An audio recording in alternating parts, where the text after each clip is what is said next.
پڑھ رہا ہے ہمارا مذہب ہی نہیں ہے، وہ تو سمجھے نہیں. تو ان کے پاس جو آریہ سماج کی تنظیم ہے ان کے پاس تو مورتی پوجا ہے ہی نہیں.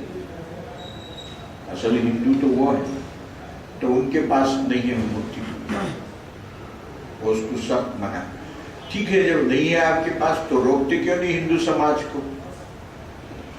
روکنے کی اتھارٹی نہیں ہے، کوئی سننے والا بھی نہیں ہے. تو دین اسلام کی خوبی یہ ہے کہ اس کا نظام بنا ہوا ہے، ہر چیز طے ہے. تو فرما رہے ہیں اللہ سبحانہ و تعالی قل لمن ما فی السماوات والارض، قل للہ، ان سے پوچھئے کہ یہ آسمان زمین میں جتنی چیزیں ہیں یہ کس کی ہیں؟ ظاہر ہے کہ سب اللہ کی ہے. اور اس میں تو حضرت عیسیٰ علیہ السلام بھی ہے، حضرت مریم بھی ہے، اور یہ جتنے بتوں کی آپ پوجا کر رہے ہیں یہ بھی ہے. تو جب سب یہ اللہ کی ملک ہے تو پھر وہ مالک کیسے ہوئے؟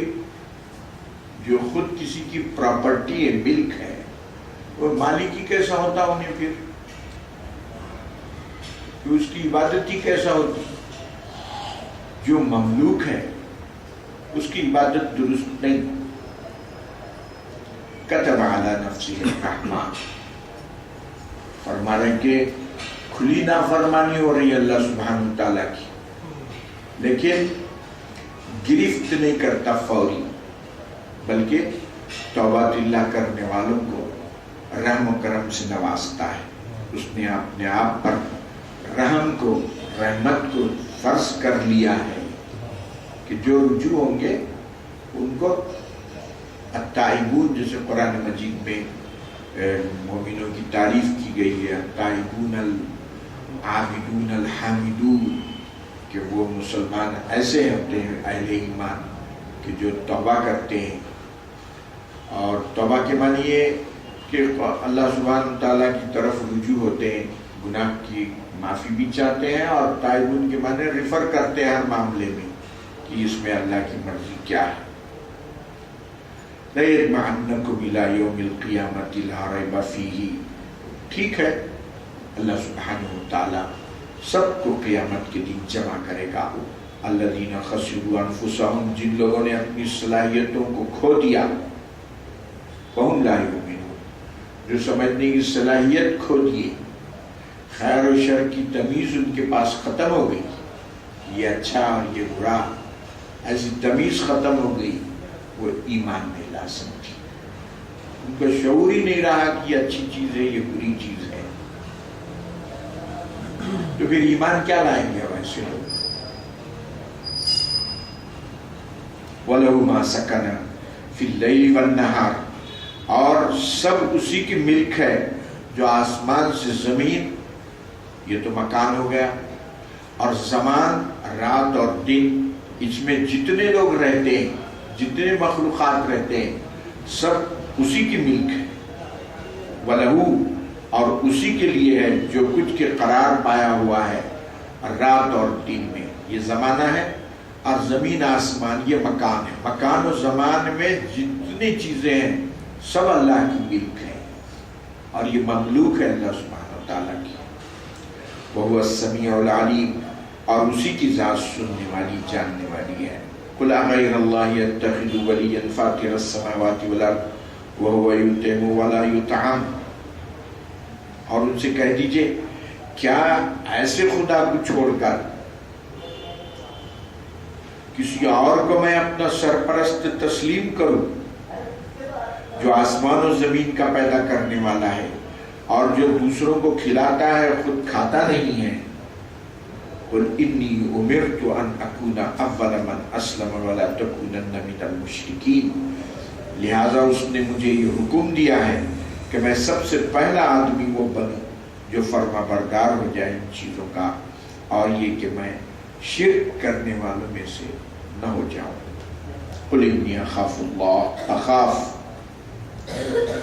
إِنْ عَصَيْتُ رَبِّي عَذَابَ يَوْمٍ عَظِيمٍ، اور ان سے کہہ دیجئے کہ میں اخاف، میں ڈرتا ہوں ان عصیت ربی، اگر میں نے اپنے رب کی نافرمانی کی تو عذاب عظیم سے مجھے ڈر ہے۔ کس کو کہہ رہے ہیں؟ رسول کو کہہ رہے ہیں اللہ سبحانہ تعالیٰ کہ ایسا آپ اعلان کیجیے کہ میں خود اللہ سبحانہ تعالیٰ کا خوف مجھے ہے کہ اگر میں نے اس کی نافرمانی کی اور روز قیامت کا جو عذاب ہے اس سے مجھے ڈر لگتا ہے۔ حالانکہ رسول تو معصوم ہوتے ہیں، ان سے کوئی گناہ ہوتے ہی نہیں ہے، مگر امت کو تنبیہ دینے کے لیے اللہ سبحانہ تعالیٰ نے رسول کی زبانی ایسا کہلوایا، اور اس سے ثابت ہو گیا کہ جب رسول باوجود معصوم ہونے کے اللہ کا خوف ان کو ہے تو پھر امتیوں کو اور مخلوق کو تو بدرجہ اولا ہونا چاہیے۔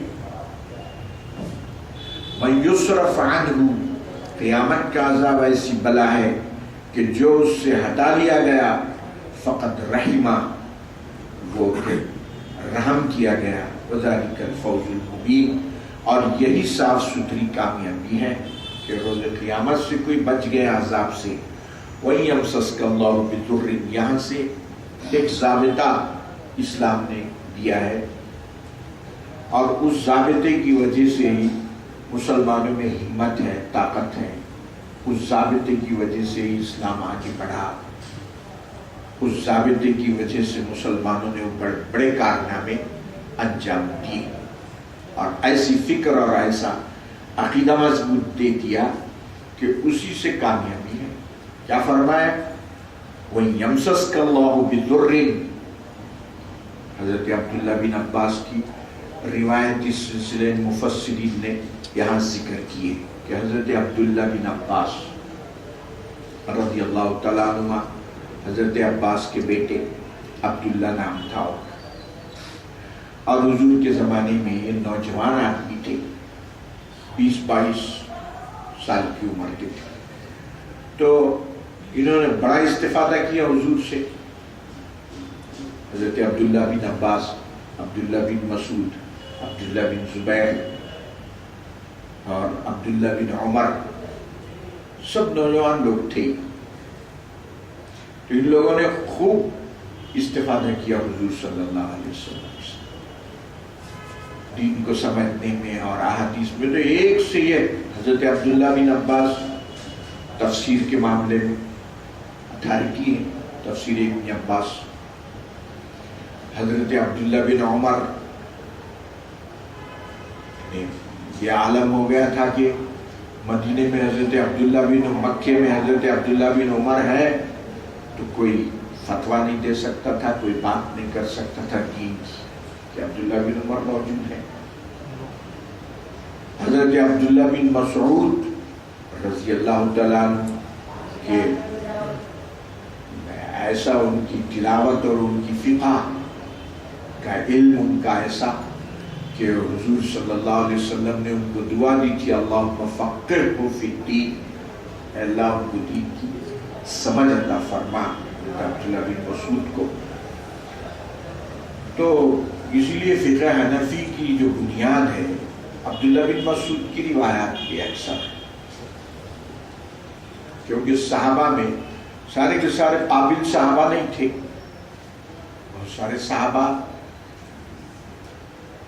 بہت سارے ایسے تھے کہ ان کو وہ پیچیدہ مسائل وغیرہ معلوم نہیں تھے، بہت سارے پڑھے لکھے بھی تھے، بہت سارے نہیں بھی تھے، ہر سماج میں ہوتا ہے، یہ تو صحابہ میں بھی ایسی تھا۔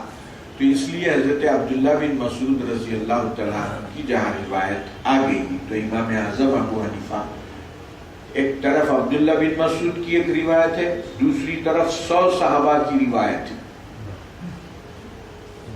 حضرت امام اعظم عبداللہ بن مسعود کی روایت کو لیتے،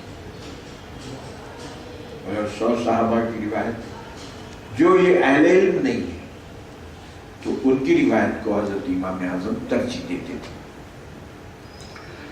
تو حضرت عبداللہ بن عباس رضی اللہ تعالیٰ عنہما کی روایت جو اس سلسلے میں خاص طور پر امام بغوی نے بھی اس کو روایت کیا، مفسرین نے تمام اس حدیث، اس قرآن کی آیت کی تفسیر میں ذکر کیا ہے۔ کیا ہے؟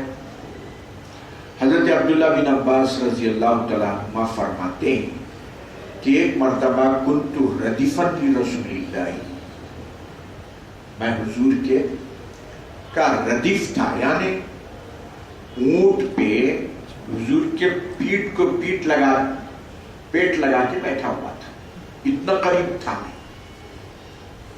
انہوں نے یہ کیوں کہا کنت ردیفا؟ سیدھا حدیث بیان کر دیتے کہ میں نے حضور سے سنا، لیکن یہ بتانے کے لیے انہوں نے یہ تفصیل بتائی کہ میں اتنے قریب تھا حضور کے، اور حضور کا فرمان سننے میں مجھے کوئی اشتباہ نہیں ہوا تھا کہ میں یہ اونٹ پہ تھا، حضور یہ اونٹ پہ تھے، اور پتہ نہیں حضور نے کیا فرمایا میں پوری طرح نہیں سن سکا، ایسا نہیں ہوا، بلکہ فرماتے کہ میں حضور کے بالکل پیچھے تھا اونٹ پہ۔ تو حضور نے فرمایا یا غلام، غلام عربی میں بولتے ہیں لڑکے کو، اردو میں بولتے ہیں غلام کو۔ اردو میں عربی کے بہت سارے الفاظ تبدیل ہو گئے۔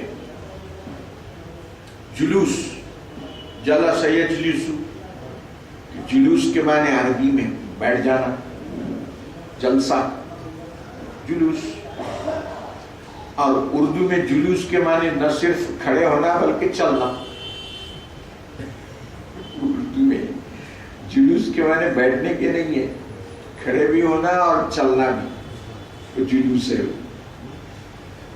تو حضور نے فرمایا یا غلام، اے لڑکی، تو قلت لبیک یا رسول اللہ، میں نے کہا اللہ کے رسول میں حاضر ہوں اور متوجہ ہوں۔ پھر تھوڑی دیر چلے تو حضور نے فرمایا یا غلام، اے لڑکی، میں نے کہا لبیک یا رسول اللہ۔ اب دیکھیے تیسری بار بھی حضور نے یہ فرمایا غلام۔ حضور کا مطلب یہ تھا کہ جو بات کہی جا رہی ہے غور سے سنو،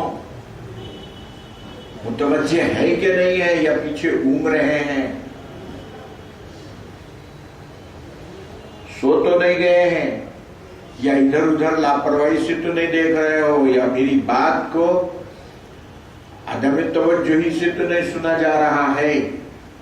اس لیے آپ نے بھی پوری مضبوطی کے ساتھ ان کے دل و دماغ میں حدیث کو بٹھا دیا۔